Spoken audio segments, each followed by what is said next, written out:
On your forecast today, rain, a lot of it, except we call it precipitation because that sounds very much better.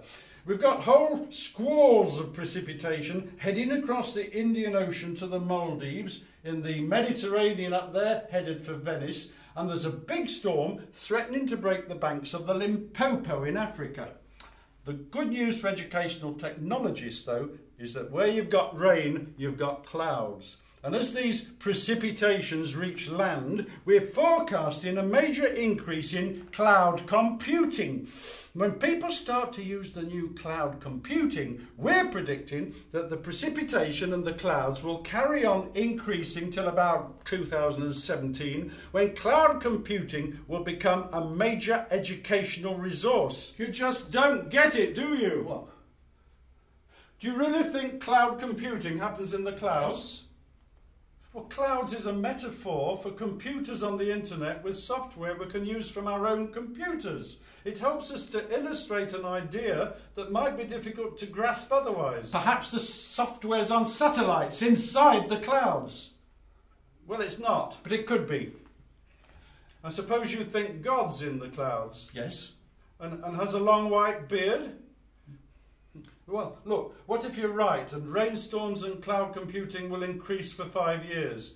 You're not taking into account that the rainstorms might fizzle before they reach land. Oh, we... Forecasters are thinking that all the cloud computing will stimulate the clouds and keep them growing. Well, what about all the rain that'll cause? All the clouds won't be raining. There'll still be immense flooding. Floods, that's right. The market would be flooded with cloud computers. Very useful in places like the Maldives. You don't know anything about the Maldives. How can you make forecasts for the Maldives? Well, they have a lot of precipitation there. Next time it precipitates, they can be ready for it with new cloud computers. How can they use cloud computing in the Maldives when most of them don't have internet or cell tower access? They won't need them because they'll have clouds. And Africa. You can't forecast educational cloud computing there for years because they don't have the infrastructure for it. They could develop cloud computing learning centres in the areas with precipitation, like the Limpopo. And you mentioned Venice. Is Venice going to become the cloud computing centre of Europe then because it's got floods? Very likely.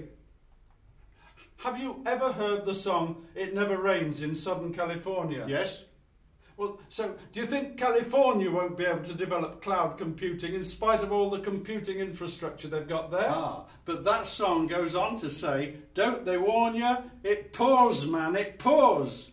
Oh, I give up. Thank you, John.